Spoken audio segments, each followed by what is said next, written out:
Hello and welcome to TRIGGERnometry. I'm Francis Foster. I'm Konstantin Kisin. And this is the show for you if you're bored of watching people argue on the internet about subjects they know nothing about. At TRIGGERnometry, we don't pretend to be the experts, we ask the experts. Our fantastic expert guest this week is the editor-in-chief of Area magazine, Helen Pluckrose. Welcome to TRIGGERnometry. Thank you for having me.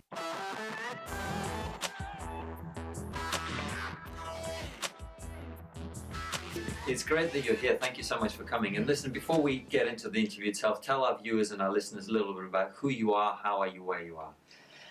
Well, I'm here in East London, and my background is in English literature and early modern studies. But I came into the culture wars kind of via the new atheist movement. I've always been very concerned about epistemology, how we know what is true, and about liberal ethics. So I was very critical of religion making unfounded truth claims and having all kinds of illiberal ideas about women and LGBT. So, and that was the same for Peter and James, who did our recent project with us. So we'll get onto that. We'll get right into that. So from that, when I was studying English literature and trying to look at women's history, then the whole problem of postmodernism and theory that's derived from postmodernism just kept coming up and getting in the way of looking at anything rigorously and ethically. So my attention has turned from religious truth claims and human rights issues to ones rooted in theory and in activism, that's sort of currently most known as the social justice approach. Well, we'll get into all of that and the postmodernism and all of that in a second, but tell us a little bit about Area, the magazine, first of all, for anyone who's not familiar with it. Yeah, Area was set up by Malhar Mali to try and cut through the partisan divides, to try and be open to a great range of ideas which were based on evidence and reason, and try and get all the different conversations out there and get people together. He moved on in June, and I have taken it over. And I'm staying true to his aim, and I'm trying to get it a bit more well known in the UK. At the moment, half of our readers are in the US. So trying to broaden our horizons here a bit as well. And what does it mean to be a liberal? Because I hear this word bandied about a lot. People talk about being a liberal. A lot of the time, sometimes people who say they're liberal, I hear them speak, I go, well, that doesn't sound very liberal to me. So what does it mean to you to be a liberal?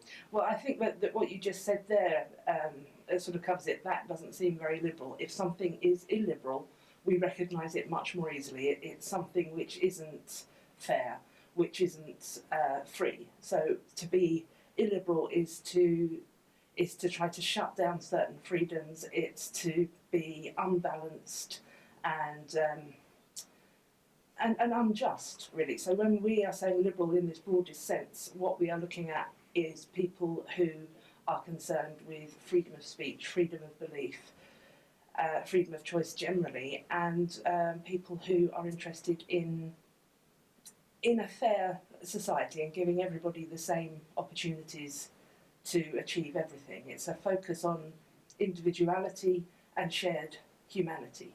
So every individual gets to access everything our shared society offers. But going back to my Facebook echo chamber, I'm in comedy, a frighteningly hard left industry, and a lot of people tell me that freedom of speech is a right-wing issue and therefore nothing to do with liberalism.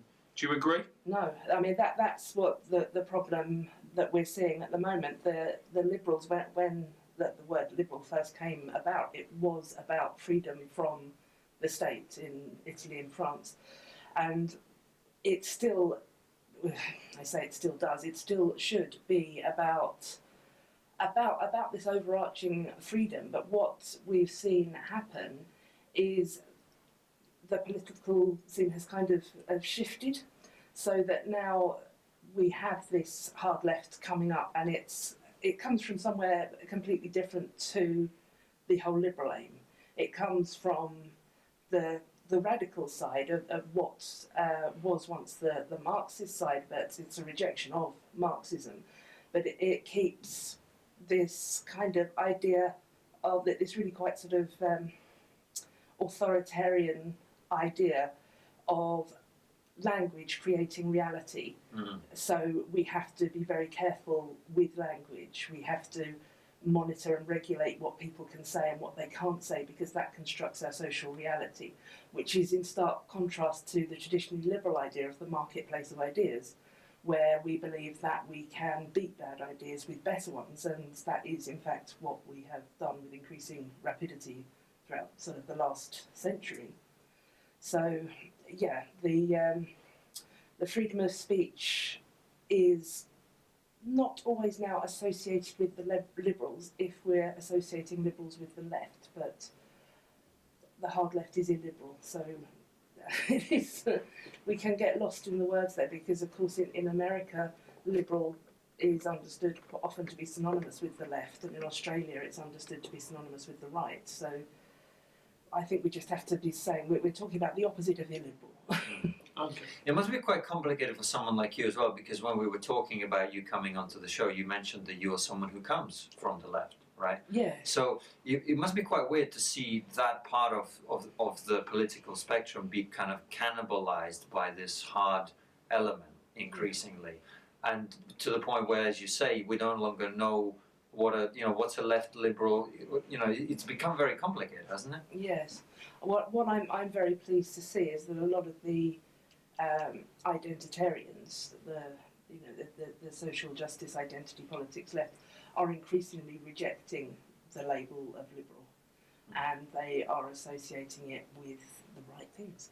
As they're rejecting it, they're associating it with a focus on freedom of speech and a focus on a level playing field, and not noticing race, not finding it significant, race, gender, sexuality, and they see that as a problem, as trying to maintain a status quo which is unjust. So there will be a lot of criticism from them of liberals, which actually helps our cause quite a lot for those on the right who are inclined to sort of conflate the left liberals with the left identitarians. So long may they continue doing that. So they're kind of pushing out almost the people who are liberal, as you say. Yeah. And it's interesting because, look, we're equally critical on the show of people on the far right and as the far left. I think they're both very, very dangerous, and that's why we have to counter them, as you say, with better ideas, right? Yeah, and I'm far more worried about the far right and the populist right. But I think that is why it's so important to address the problems on the left, because when we're in a situation where people who are not firmly committed to left or right, but are somewhere in the middle trying to see who's making more sense, there's a real problem if the left isn't making sense, if the right is seeming more reasonable, more coherent than the left, then that's something that we leftists need to address. We can't just say, well, everybody who's gone right has suddenly become racist, sexist, homophobic, and not caring about poor people. Something has happened to undermine confidence in the left, and we need to address that as much as we need to criticise the right. And why are you worried about right-wing populism and the rise of right-wing populism? Because it's anti-expertise, it's anti-knowledge. It's producing quite a lot of the same problems that postmodernism is, where we have alternative ways of knowing, they have alternative facts. We have postmodernism, they have post-truth. So we're seeing a lot of the same sort of very, very fluffy thinking, but then you get on top of that a real sort of problem with expertise generally and with knowledge. So a lot of reactions to some of our work from people on the sort of populist right is, experts know nothing, universities are teaching nothing, we just need to sort of go with common sense and local knowledge and tradition, and we don't need to do that. We need to carry on sort of curing diseases and developing technology and being a modern secular liberal democracy. And why do you think that's happened? Because if you think, we are the most advanced we've ever been, technology is the most advanced it's ever been, yet you get these people now who sort of reject all that. Why do you think that is? Do you think it's down to the fact that they feel betrayed? I think there's come about a certain complacency, and I think that what has happened is that society culturally has been liberal left for so long. The sort of really liberal ideas and the sort of left sort of economic social ideas have really been dominant as what is good, that people have forgotten how to actually defend them and argue for them. It just seems like this is how it should be.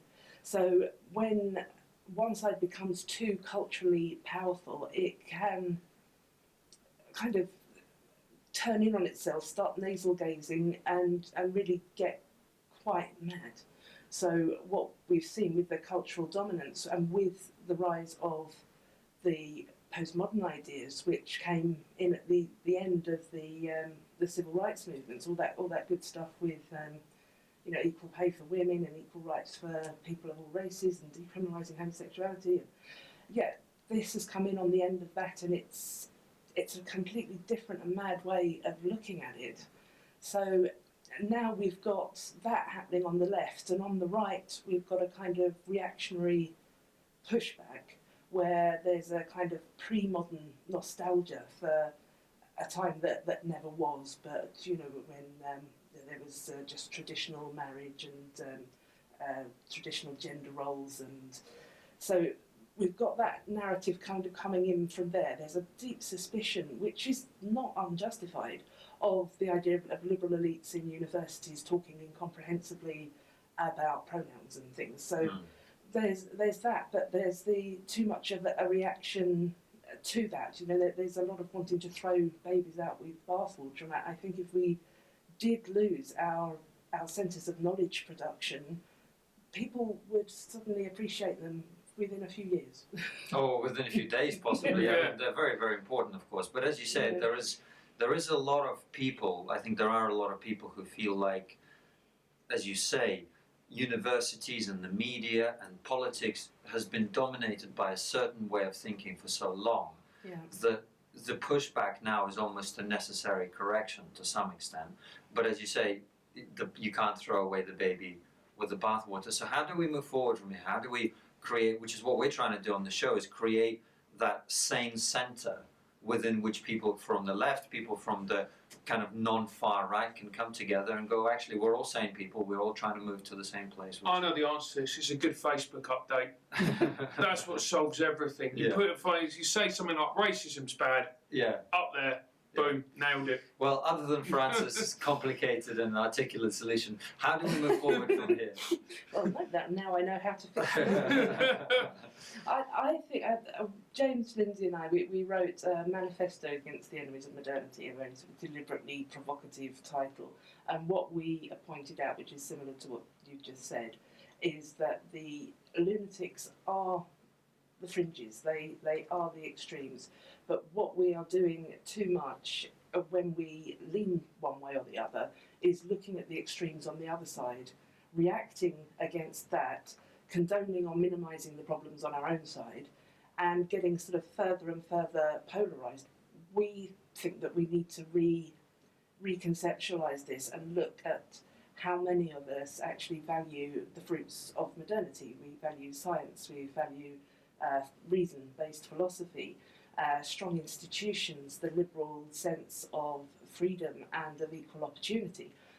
We are the majority, and if we are pushing back at the far right or the far left rather than at people who counter these values, which are very sort of essential to the development of Western civilization, then we're aiming at the wrong things. We're going to be fighting with people that we don't really need to be fighting with, and we're not going to be addressing the problems that we should be addressing. And I think it's particularly important to address the ones that are on your own side, because if I know that I share very similar aims to the social justice left, I'm particularly concerned about social equality. I'm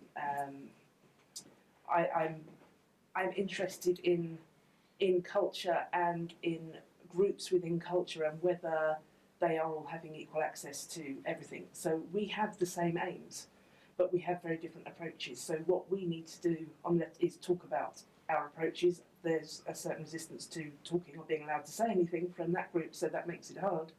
But we need to address it, and I think people on the right as well need to be looking at their extremes, because there's a tendency there to say, yes, look, we have a few neo-Nazi marches to which 12 people turn up and everybody else knows that they're bad people. That's not how it defines us.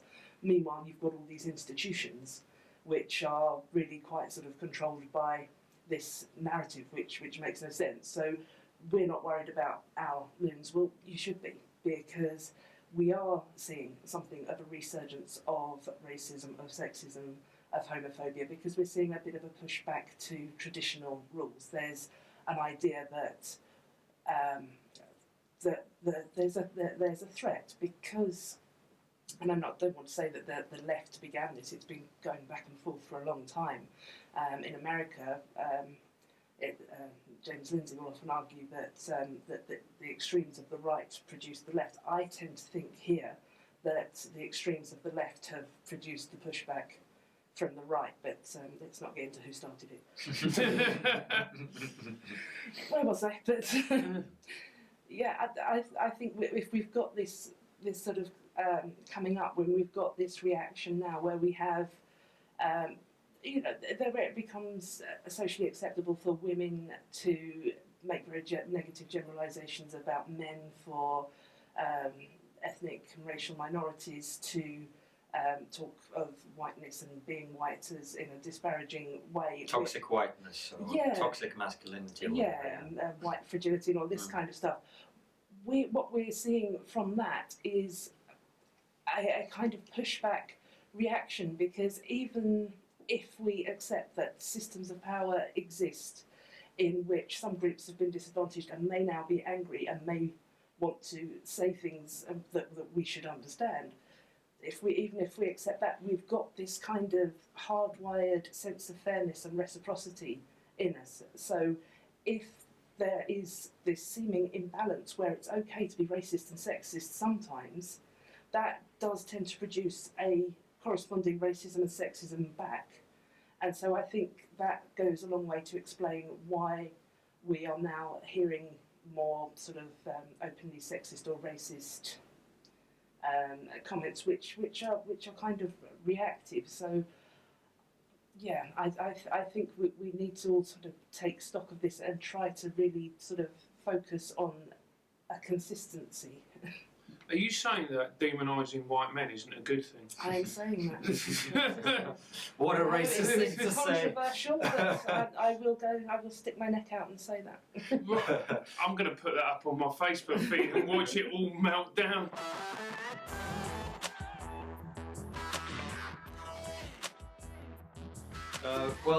You talk about the need for conversations on your own side, and as you say, you're coming from the left.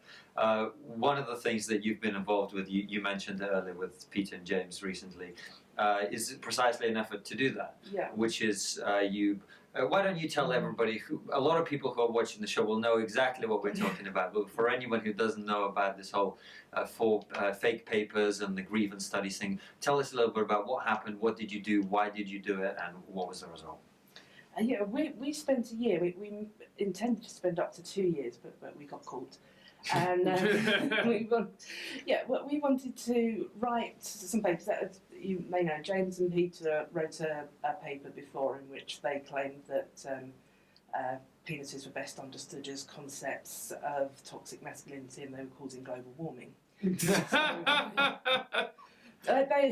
was very, very funny, but they submitted it to a journal which was quite low ranked, and there was some debate over whether it was predatory and whether it had actually shown that these ideas were acceptable, or that journals will publish anything if there's a sort of profit for them. So they decided to take a lot of the good criticisms from the last thing and spend a year or two writing much sort of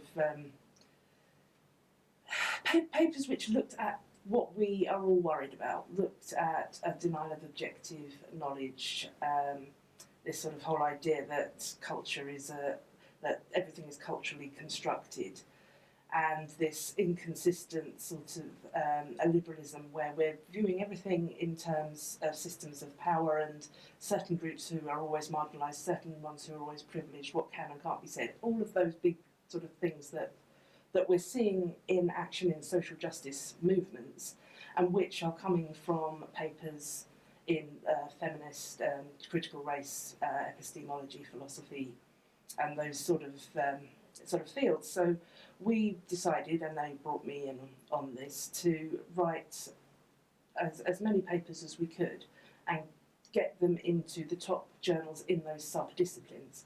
So we got one in feminist geography. Now that's not the highest in geography, but it's the top in feminist geography. When we're researching these ideas, we're finding that a lot of them that have great sort of cultural power, like white fragility, like toxic masculinity, are coming from a collection of the few of the same journals. So we started targeting them with ideas which just should have been very clearly nonsense, not unevidenced, and also unethical. So yeah, we claimed that by examining the genitals of 1,000 dogs in an Oregon dog park, we could see evidence of human rape culture and get some tips on how to train men like dogs. That really shouldn't have been acceptable. And but we did get a section of Mein Kampf, which was rewritten as Intersectional Feminism. And it's important not to dwell too much on that. We're not, it's not sections talking about genocide or anything, but it's that very sort of totalitarian grievance sense, the us and them, and the needing for everybody to sort of become one solid group against the enemy. So we managed to get that through, and we claimed that that morbid obesity is not admired in the same way that muscular bodies are because of prejudice, and that there should be bodybuilding competitions should include bodies that are built with fat as well as with muscle. That's quite a good premise for a joke. Yeah, it is a very good premise. I actually know one comedian who tweets about that all the time. Yeah. Well, I mean, it is silly and I love it, but that's actually quite a serious problem. We have seen, that campaigns to prevent the cancer research from saying that obesity is a problem. Yeah. Doctors talking about it. It's a medical issue are accused of fat shaming, and I, as someone who doesn't exactly have thin privilege, I still kind of see that this is a problem. We can't. This is a big sort of health problem. This is an epidemic, and we need to actually address it as a health condition. So I'm quite concerned about fat activists getting a lot of power. How much do you think, and maybe this is me and my brutally uneducated mind, when I see these people talking about fat activism, all the rest of it, how much of it is just victim culture and just unwillingness to accept responsibility? I think that's being... I mean, there is this thing where it's good to take on a victim identity now. Yeah. So if you can claim to have a marginalised identity, then you have a certain status within these communities. So there certainly is that, but there are helpful ways and unhelpful ways to look at things like obesity and mental illness. And the unhelpful thing to do is to take it on as an identity and not allow it to be seen as a problem because that would be prejudiced. So that, I worry particularly about that. I think that those kind of problems need to be recognised as a health condition which people should not be bullied. Certainly, people with mental illness. But the idea should still always be to get better, to fix the problem or improve the problem. So I am worried that this is tying into the whole sort of marginalised identity thing. And I think as well that we're seeing that in the realms of trans activism. because trans people exist. There is a growing amount of science which shows us why some people feel that they are the opposite sex to what their genitals tell them they are. And yet we are seeing, particularly among teenagers, a growing tendency to identify as non-binary or demi, something which seems to have an element of a cultural, ideological factor as well, which then makes it quite difficult to identify who is trans and who isn't, and that will get me in a lot of trouble for saying that, because nobody else should judge who is trans and who isn't. This is what people know themselves. But yeah, we are seeing an increasing ideological basis for complicating gender identity, in addition to what is real, which is the existence of trans people. So that is likely to damage the trans cause considerably, because in 10 or 20 years, the statistics which now show that people who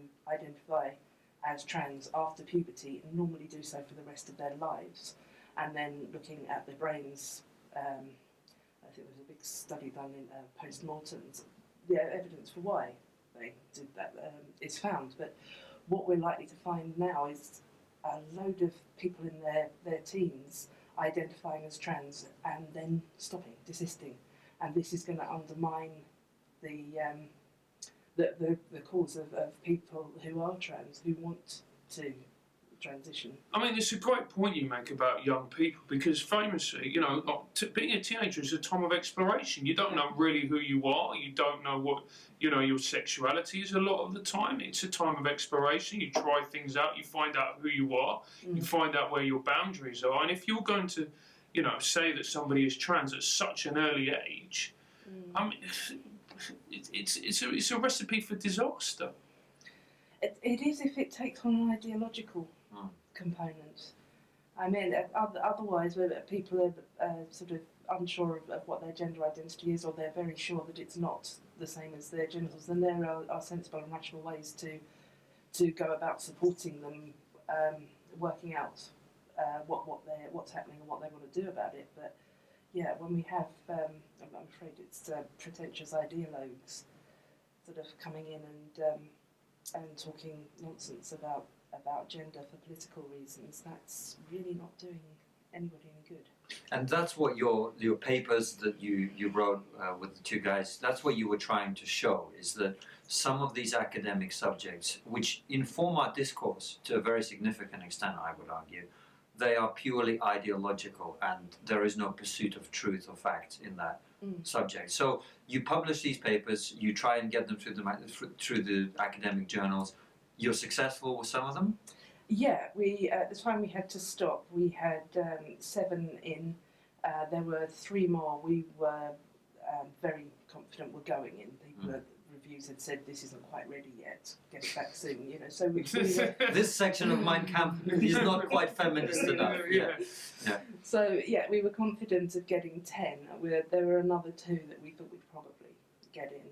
But yes, at the end, when we had to call it a day, there were 7 in. So yeah, and they did, particularly the ones that looked at feminist epistemology, which was something I'm particularly interested in. That argues very explicitly that we shouldn't have to go with evidence or reason, that this is a Western philosophical tradition which goes along with slavery and imperialism, and that this one construction of knowledge needs to be given a back seat to let all these other knowledges come in and have their say. And this is obviously based very much on the idea that knowledge is constructed, and it's constructed by your position in society. So there will be a black knowledge and a women's knowledge and a trans knowledge, and these will be different to straight white men's knowledge, which unfortunately is being associated with science and reason. And I think you can see how racist and sexist it is to associate science and reason with straight white men. Is that not like the most sexist argument you could possibly make? Is that straight white men, are the ones who do science, logic, and reason? Yes. My girlfriend's doing she's doing a doctorate at the moment in psychology. I want to point that out to her and see how far that gets. Yeah, I look forward to your search for a new girlfriend, mate. Well, when we're having a STEM crisis. We are reliant on attracting scientists, doctors, and engineers from India, Pakistan, Nigeria. You wonder what they think if they arrive to be told that this is a white masculinist imperialist type of knowledge, and they should really be using traditional healing practices. In one sense, it must have been quite exciting. You know, you're sort of exposing the flaws in the system. In another sense, wasn't it actually quite dispiriting and depressing? There was a sort of heavy mixture of that, yeah, because I mean we knew what we were going to find. We were fairly sure that we were going to come across this. We were going to be encouraged to be less than rigorous. There was going to be ideological pressure, but when in theory, yeah, we had to do a lot of research. People sometimes they're claiming that we just put a load of jargon in things. No, we didn't.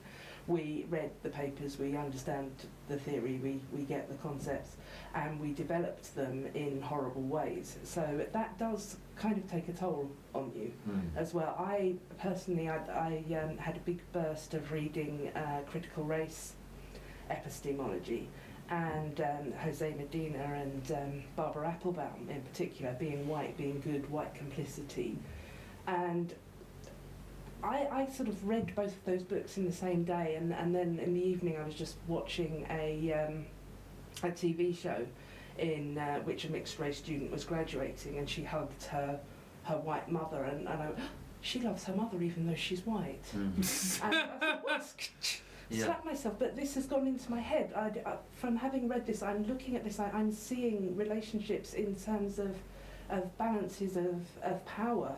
And it started me thinking, well, how is it when there are young people in universities and perhaps they are a mixed race, whatever, are they having to sort of evaluate their family structures in terms of oppressors and the oppressed? And recently, after that, there was some big notice, I can't remember where it was, I think it was at a university, which asked students of colour not to bring their white relatives to things because it was threatening to other people. And I just think the divisions here that are, it's just not a way. I mean, even with America, which has this very recent, very awful racial divide and an oppressive system, is this the way to heal it? I don't think it is. We were talking beforehand about about ridiculous examples of this kind of these kind of trends of thought or schools of thought. There was one about glaciers that you mentioned in the feminist geography. I mean, I'm not the brightest bloke in the world. How can geography be feminist? Yeah, what the Feminist Glaciology paper was very well known. That was because it was just so ridiculous. You have to look at ice through a feminist lens, and there was some part of it in which there was a phone being attached to glaciers, so there was some kind of communication going on, and it was crazy. And James read that one thoroughly, and he based his feminist astronomy paper on that, and that argued that astronomy needs to take in astrology, and not only astrology but feminist and queer astrology. Absolutely, couldn't agree more. And so this is the only way to study the stars. And well, look, all the best planets have male names, right? I mean, Yeah. who wants to go to Venus? I mean, Yeah. It's all about Jupiter, Mars. That's where all it's the at. best planets are gay. Come on, right? Let's stop being prejudiced. But they were, but that one hadn't got in by the time we had to stop, but it was one of the ones we were confident about, and they actually don't seem to have noticed what's happened because they're still writing to us, asking us to hurry up and revise it and get it back to them. Because in that one, the comments that we got were that this is very exciting, that these sort of ideas have made some impact in psychology and biology, but they've not gone into the really hard sciences yet, and it would be wonderful to see feminist approaches in physics classes and things. Oh, and God.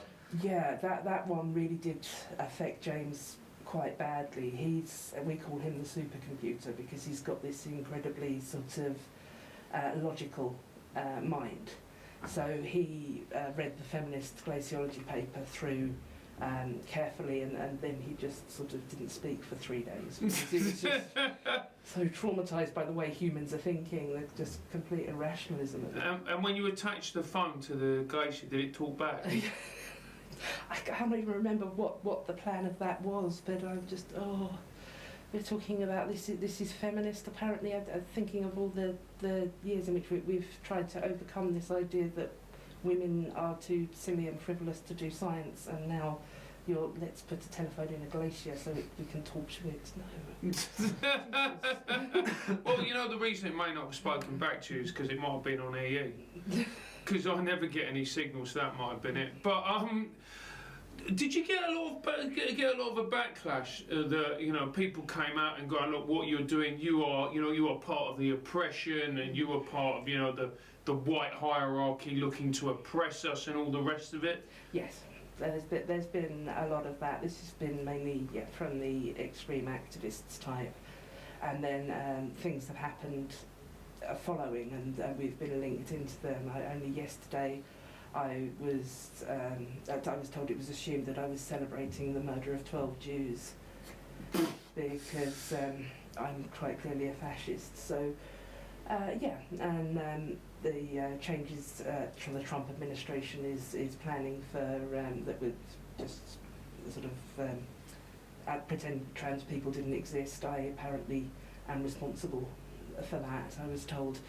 So there has been a lot of that. It has been you are just trying to perpetuate your privilege, and this is what our paper, When the Joke's on You, was about. We anticipated this response, and we wrote a paper going deep into feminist epistemology and stacking up a load of things to argue that there just isn't any way at all, not even in-depth academic hoaxes, we said, which was a bit of a risk, that would show that people had engaged well enough with the ideas to criticise and disagree with them.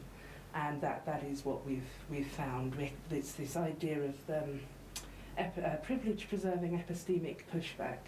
And what that means is that any criticism of social justice approaches is just an attempt to preserve privilege. It shouldn't be engaged with as an argument. It just takes away from the important issues. It needs to be shut down.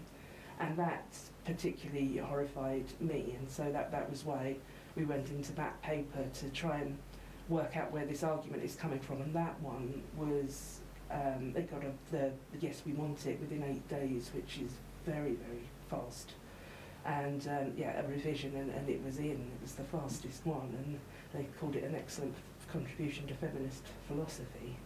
Well, this tactic that you talk about, it is incredibly effective, which I suspect why the social justice people use it, which is they've come up with a way of not having to engage with people's ideas, because frankly a lot of their ideas don't stand up to actual logic and all other white male, oppressive behavior, like analyzing what they're saying. When you look at it, it doesn't stand up to scrutiny. So they've come up with a fantastically effective way of countering that problem, which is you go, well, you're white, therefore you don't know what you're talking about, or you're this, you don't know what you're talking about, or you're a man, therefore you can't talk about this because you can't know, you can't have that women's knowing.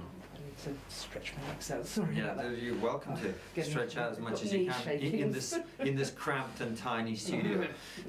Feel free to. So what I'm saying is, they've come up with a very effective way of countering logic and reason and research and argument. And is that not why they keep coming back with this? Is because it's really effective? There's a chicken and egg thing going on. I mean, what's the way that you've just said it sounds quite cynical. We want to get our views across, therefore we're going to reject evidence and reason. But in fact, the rejection of evidence and reason came first, and the whole system is sort of built on that. With the sort of start of postmodernism, the idea was that knowledge is not to be found, it is to be made. And so everything is a construct through the categories that we have produced. So this idea that how we see knowledge now is a construct of an imperialist patriarchal age is truly believed. So people like Alison Wolfe, for example, in her paper, which we draw on a lot, Tell Me How That Makes You Feel, will argue specifically that this reason-emotion divide is not a proper philosophical context. You cannot say in a philosophy class, you haven't given any evidence and reason for that, so I'm not going to believe you, because that is to perpetuate a Western philosophical tradition, and we need to give emotional and experiential knowledge the same amount of credit. So that's very, very central to feminist and critical race epistemology. And yes, it does also have the effect of very simply shutting down any objection, because it isn't, unless you agree with me, then you're just not able to see things from my perspective because your privilege is blinding you.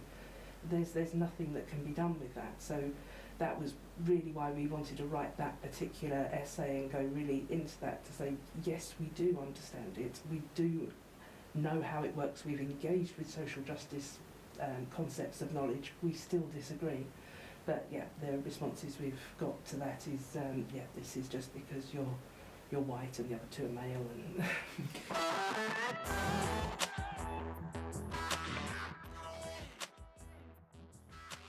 do you think there is some truth to this argument? This is something I've been thinking about in order to try and understand where these people might be coming from.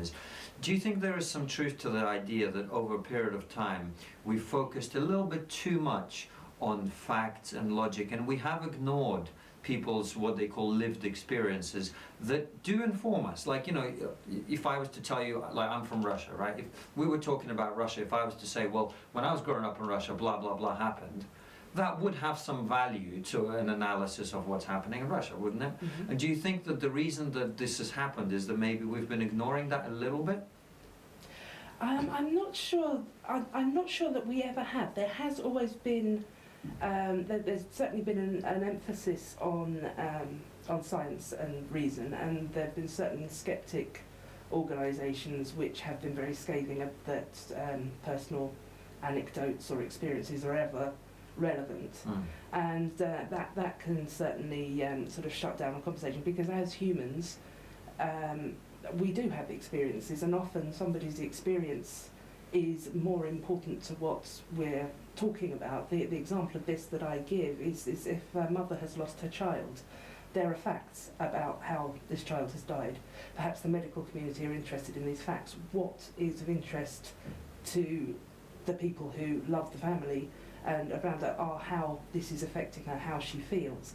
So we as humans are often much more focused on how everybody is feeling and experiencing things than we are on what is true, and that is why we tend to do so badly on examining what is true and finding out what is true, and tending to trust our own feelings and biases to a huge extent. So I certainly don't think that there is any problem with scholarship which is looking at experiences, with social justice movements which care about how things make people feel. I myself studied the Christian narrative in late sort of medieval times, and how this was used. This is of importance to humans, but what we need not to do is claim that personal experience is the same thing as knowledge or objective truth. We have to keep knowledge and truth separate from perspective and experience, but we can value both. But the reason I bring this up, sorry Francis, I just want to finish this point, is that if we were sitting not in 2018 but in, say, 1930s Germany, or before that in America, during the time where people scientifically believed that black people are inferior, right? It could be reasonably argued that there have been periods in time where power determined what truth is, including scientific truth, right? So, and that is an argument that social justice people make, which is that who has power in society determines what the science tells us to some extent, right? Do you buy into that argument at all? I certainly accept that there have been times when science has supported racist and sexist ideas, but what we have to look at is that systems of power have always supported racist, anti-religious, sort of tribal loyalties and the ideas of rigid gender roles. This has been fairly constant. It is significant that it was in the age of science and reason and evidence that we overcame that, because you can't do science for very long and not fix a whole load of bad assumptions that you have about race and gender. The evidence is there that men and women have equal intelligence. There's greater variability in male, but they're of equal intelligence, that we have equal ability to perform all types of tasks, although women are more likely to have slightly different interests to men. So whereas before, when we have, say, the Christian narrative that I looked at, where men are guided by sapientia, the mind, and women scientia, scientia, the body, the senses, that you can't really argue with that because God said it. If a hypothesis that men are naturally more intelligent than women and women need to be ruled by women is made in a scientific context, science is going to show that not to be true. And that is what we have seen happen. So when people are saying, I'm a supporter of science, they're not saying, I support anything that science once agreed with. We're talking about supporting a system, a self-correcting system, which has been more effective at weeding out human biases than any other. And watching the left slowly descend into insanity, and especially what you're talking about, well, it's almost beyond parody now. You can't really parody it because it's where it is. Well, they parodied it, but that's what you guys did, right? But that's how it worked. Yeah, but in a way, you didn't parody it. In a way, you just gave them what they wanted, in a sense. But seeing what's happened to the left, do you think that just gives greater strength to the right and the alt-right when people have put up legitimate criticisms of the alt-right and go whatever it may be, and all they have to do is go, well, look at the left. Yeah, I mean that is what my primary concern is, because I'm unapologetic about wanting to get the left parties in. I want the left to be electable again, and I do think, and we have argued over and over again, that much of the surge of the right to the right is a reaction to the behaviour on the left. If we're looking at people who voted Obama last time and then went to Trump, these are two very, very different men. Do we think that the voters once held Obama views and now hold Trumpist views? That is not very likely. Something has drawn them to the right and pushed them from the left. As much as we're looking at what has drawn them to the right, and a lot of, so I keep going back to America because this is where I've focused a lot recently. A lot of this was fear of immigration. That Trump's most popular policy still remains the Muslim ban, whether or not we think that's the correct term for it, which is very worrying. But then the second motivation that is often cited is the fear of identity politics, of wanting to punish liberals for this sort of highly politicised identity thing, for not prioritising the working class, which was essentially seen as their job. So I think that we're seeing a mixture of things, but it's been so close on things like Trump and on Brexit that we really need, there's not huge amounts of improvement that need to be made to kind of shift the tide back and to have sort of against the populism. Because when I see the left talking about all these things, I'm like, why aren't you talking about the fact that wages haven't risen in however long? Why are we not talking about the fact that the gaps between rich and poor are getting ever wider? Why are we not talking about the fact that the health service doesn't seem to be functioning properly. All these really important issues which the left should be dealing with, which as a person on the left I'm passionate about, instead we're talking about icebergs, whether they have a fucking vagina or not, excuse my language. Yeah. What's going on? Helen didn't expect you to say that. I can deal with the saying of vagina. Yeah. Yeah, I mean, this is the criticism made by the old left, the socialist left. We've had a lot of support from the socialists because they argue that that the whole sort of postmodern identitarian movement has just taken the left away from the working class and moved it into the universities and rendered it incomprehensible. And they say, with which they're probably right, that a lot of the reason that the class issues aren't being targeted now is because these ideas are coming from people who are really in the top wage brackets. We're looking at professors and academics. You know, they're not hugely paid, but they are well paid. So there is less of a concern on working class issues and on class issues unless it is blended with some other kind of identity.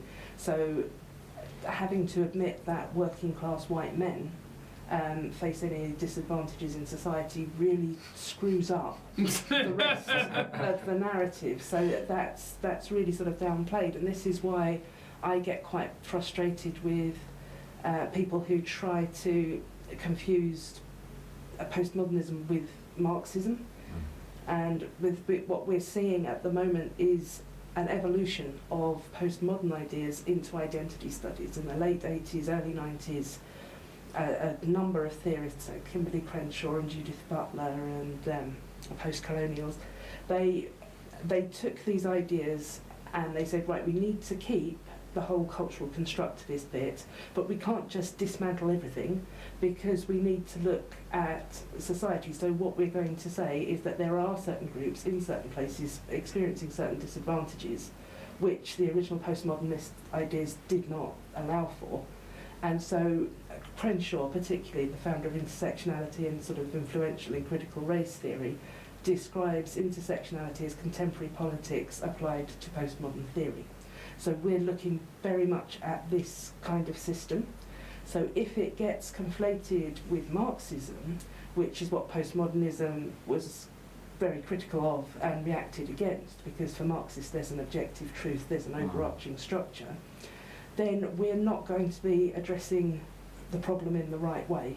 We're going to be confusing class analysis, which just almost is not present at all, with an identitarian focus on constructive knowledge, and it makes it much harder to deal with. And I think what's happening with this conflation is sometimes it's a cynical thing. It allows right-wingers to link their two enemies, the economic left and the identitarian left, and just dismiss them while pointing at communist regimes and gulags. So that's very easy and neat, but also the postmodern ideas and the critical theory that's developed from it is just so difficult to understand. Unless you're willing to dedicate months of reading to it, you're not going to get your head around even the basics of it. So people are sort of latching on this idea that what we're seeing now is cultural Marxism, in that oppressed and oppressor groups have now got more different identity titles. Now we can understand it. No, you really need to get your head around the denial of objective knowledge, the cultural constructs, the systems of power. That's the key piece of it, isn't it? Yeah. It's the denial of the fact that there is a truth, and the invention of this idea that you have your truth and I have my truth and Francis has his truth. Which is the objective truth. Yeah. But I was going to ask you, do you think there might be a simple explanation of why, as Francis says, we're having these irrelevant conversations in this country, and that's because we're importing this conversation wholesale from America? I do tend to think that we're doing that, yeah, because we're seeing some very strange race analysis which really reflects American race relations and not ours. I heard sort of a second-hand conversation with a Black Lives Matter activist here who is talking about how much more racism Black Brits suffer than South Asian Brits. And this is because of this long legacy, which includes slavery. And this works in America because America has had this long-standing superior whites, inferior blacks, which hasn't been resolved satisfactorily now. But they're much more positive about immigrants who have come from Asia, and so there is that balance. Here we have a different. I think where we had an influx of African and Jamaican immigrants earlier, and then we had South Asian immigrants coming, and there seems to be more hostility towards immigrants who could be Muslim, for instance, than there are to Africans who are often Christian. And I just don't think this analysis works. I wouldn't feel entirely confident to say I think there's more prejudice against brown people than black people here, but it's certainly not the same analysis as in America. So this is a direct import, and we are seeing a lot of that. I disagreed with some professor on Twitter who insists that the UK is actually madder than America. It isn't. A lot of the scholarship, unfortunately, the fat activism. The most influential fat activist scholars are here, but otherwise they're almost all in the US, and they're sort of being shadowed here. And how much do you blame on social media? Because it just seems to me that social media exacerbates a whole problem and what it does, and especially the internet. Whereas before you had these couple of whack jobs who thought these ridiculous theories, and they'd be on their own. But on the internet you can find about 1,000 whack jobs, and then all of a sudden you've got a community, whether they be fat activists, incels, or whatever else, and. Do you think social media's exacerbated it? I think exacerbate is the word. Some people have said it's produced it, and I don't think it's done that, but it's made us more able to access all of the madness and to react to it. And because we are such reactive creatures at the moment, if we are seeing the insanest examples of the left who wouldn't have got on the news or written newspaper articles, then we're having a reaction from the reasonable right, and if we see the most insane on the right, there's a reaction from the reasonable left. And so I don't think it's a coincidence that the polarisation of parties, which is particularly notable in America, how willing people are to talk and be friends with people from the other side has just really sort of increased over about the same period that social media has taken off. Perfect. Well, listen, our time's almost up. 2 questions. We'll go to our final question in a second, but we've had quite a pessimistic and negative conversation here. That's why I've enjoyed it. Yeah, just it goes along with your depressive personality. Yeah, mate. But is there a way that we can find for what we've been talking about throughout, which is the reasonable people on both sides to come together and actually start to produce more harmony as opposed to more discord? I certainly hope so. I am a little bit optimistic already. I do think that we are seeing a pushback now, and from reasonable people. Over the last few weeks I've seen a lot of leftist academics distance themselves from the grievance studies approach, and we're seeing more willingness to regard it as ridiculous. And we're seeing, obviously, that there's also the problems on the far right, and we're addressing those, I think, quite well. So I am optimistic that people are going to get sick of extreme irrational views, and they're just going to say enough. But I think it's going to probably get a bit worse before it gets better, and we can hopefully sort of speed up this process by trying to talk across the divides ourselves, and by talking in terms of being reasonable, of being evidenced, of being consistently ethical, rather than in terms of those lefties and those righties. Well, that's what we try and do on the show. Other than the consistently ethical, we struggle with that. But listen, the question we always like to ask at the end is, what is the one thing that you think we're not talking about that we absolutely should be talking about? I don't think we're talking about how we know things are true, and I don't think we're doing that enough. Very few people consider their epistemology now. They're just there's a kind of acceptance of what is in the air. So we really need to start thinking again about, how do I know this is true? What is the process there? And we need to be consistently ethical. We need to focus on the individual and our shared humanity. Identity categories matter, certainly. That is an aspect of people, but we cannot lose individuality or common humanity for that. Perfect. Well, thank you very much for coming on the show, Helen. If people want to follow you, you're on Twitter at H Pluckrose. And very, very active there. Oh yes. And very active, and I always follow with interest what you get involved in. Even last night, I think, before you were coming here, you were involved in this massive argument, and eventually went, okay, I've got to go and speak to TRIGGERnometry tomorrow, so I'm going to bed. Yes. So follow Helen H Pluckrose, and Area Magazine is at. Yeah, and areomagazine.com. Perfect. Well, check that out, guys. Do you want to do the rest we'll wrap up. Just to say, thank you very much for watching the episode. We really hope you've enjoyed it. Please subscribe, click the bell button, which I think it's on the right of the screen. That will give you on the far right of the screen, the best side. No, I'm joking. That will give you notifications. If you're listening to this on iTunes, if you could leave us a review, we'd be insanely grateful. 5 stars, please. And lastly, if you are enjoying it and you don't want to do any of these things, but you are enjoying it, tweet us, say something nice, or tell a friend. We're at TriggerPod on all the social media. Absolutely, and it's TriggerPod on all social media. And if you didn't like it, tell someone you hate. That's what you need to do. But we'll see you next week. Thanks a lot, guys. See you soon.